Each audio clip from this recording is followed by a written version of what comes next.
What's going on, boys and girls? Today we're going to be making one of the most misunderstood vegetables in the world. This is a root vegetable. This is a rutabaga. When I was young, I did not like them. I just didn't like the taste of it. It was just something about it. But when I became adult, I actually tried it and cooked it for myself and doctored it up, and really is a good vegetable. Rutabaga is kind of like between a cabbage and a turnip, pretty much. When they had the big potato famine back in the early days, they used to substitute rutabagas for potatoes, because pretty much anything that you can make with potatoes you can make with the rutabaga. Now again, it's got some plastic on the outside of it, so we're gonna have to take all that stuff off. But we're gonna show you an easy recipe that you should try. Go to the grocery store, grab you one of these. Get a small one if you want to start with a big one. And this one's kind of small right here, because I've seen some of them that were huge. But get you a small one, and let's show you a good recipe that you can use and that you can just make your friends say, "Wow, what is this, y'all?" You can say, "That's rutabaga, and I learned it from Tracy." Hey, you guys hit that little like button down there and hit the thumbs up. It really sets the algorithm. Let's cook this rutabaga. All right, guys, like I said, this is a very simple recipe. We got a rutabaga, we got some sour cream, we got some Philadelphia cream cheese, we got some spices in there in that back one. That's my homemade spice blend of salt, pepper, onion powder, garlic powder, mustard powder. We got a little bit of Grey Poupon mustard, and we got some butter over here as well. And then we're going to use just some water to boil it. Let's peel the baby first. All right, guys, I've seen people peel these things in several ways. I've seen people take knives and peel them. I usually just take a regular old potato peeler and just do just like this. And you want to peel this. You see how that's nice and green right there? Well, that's not what you want to eat. So that's what makes it that's probably why I didn't like it very much. Because if you eat that green part of it, it's really, really bitter. You see how the orange is starting to show? That's what you want it to look like. So we're not gonna go through this whole process of peeling this thing. I'm gonna peel it and let you know what it looks like after we get through peeling it.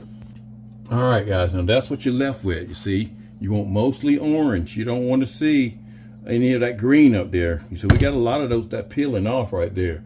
But you want to see it to be mostly orange, because the green part is bitter. It makes it not taste really, really good. Now, you got to split this in half, guys. Now, the thing that I've used to make this thing go well is a cleaver. Be careful with the cleaver. You want to just kind of go slow. It is a hard vegetable, and you just kind of want to work your way down. Try to split it in half. Again, try to keep it straight. And again, like I said, you got to be really careful with this.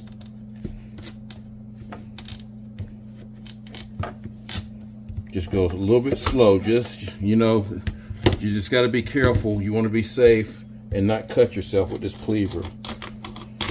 And it doesn't matter how sharp it is. It's just, it's a hard vegetable, y'all. And then we're going to cut it like this right here. We're just going to cut it into individual chunks now. Once you get it down to size, it's fairly simple to cut. So we're going to come back after we get them cut in pieces like we want them.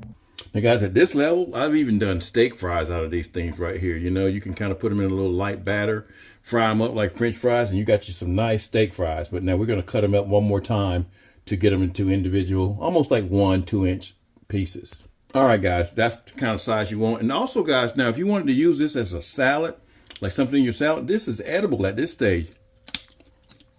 Crunchy, nice and sweet. It's almost like a carrot. But anyway, we got them this small right here so that they'll be easier to boil. We're going to boil them for about 30 minutes or until they get nice and fork tender, just like a potato. All right, just going to put that in some water right there. You don't really need to salt it right now, but if you wanted to add a little bit of salt, that would actually enhance the flavor. So we're going to put just a little bit in there, about a teaspoon, y'all. Anyway, bring it up to a boil. Once it gets to a rolling boil, turn it down a little bit, and then cook until tender. Again, it may take 20 minutes, may take 30 minutes. You'll just have to try it and see when it's at your tenderness. Alrighty, so it's been about 45 to 50 minutes, and they're just now getting tender. So again, it just depends on the type of rutabaga you get, but you wanted to get it to be as tender as a potato, but not fall apart. So we've cooked these enough here, so we're going to pour the water off and then we're going to mash them. All right, so we're just going to get our masher out here, y'all. We're going to mash these up real good. Uh-oh, that one went down. Let's go ahead and make this easy. Let's throw a few pats of butter in there.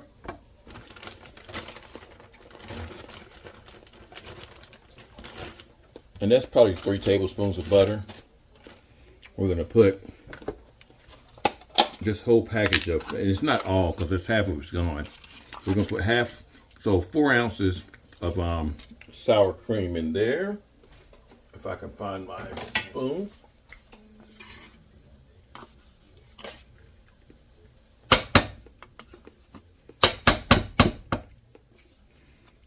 We're going to add about some sour cream. I'm going to put about 4 ounces of sour cream in there as well too.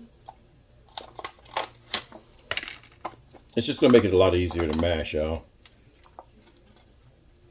And I can't get the sour cream open. There we go.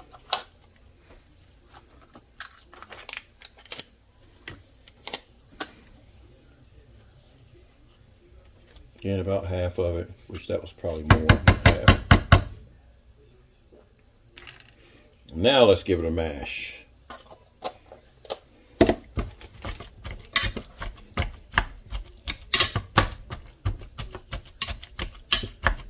And we're going to mash this until it's nice and smooth, y'all. So I'm not going to, we'll come back once I get it nice and smooth. All right, now we're going to season this baby up here. And we're going to put about a teaspoonful, half a teaspoonful of our little seasoning mix here. And we're going to add just a small amount of Grey Poupon, y'all. If I can get that, and I can't get that spoon in there, it's too big. Let's get a small spoon here. I gotta put about a teaspoon, maybe half a teaspoon. This is just gonna give it some good flavor. Plus mustard's just good. Okay, give that a stir. Oh, that mustard's good, y'all.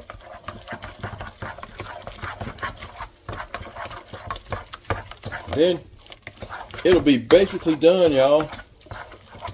Be basically done. You got some mashed rutabaga with some little zesty mustard. And you got to try this, guys. So it's an easy thing to do. It's a different taste. It'll make you feel good. It'll make you love a different type of vegetable. Hope you guys enjoyed this video. Again, hit the thumbs up. That kind of makes the algorithm let more people see this video. Like, share, comment on it if you want to. And I hope you guys have a great day. Peace.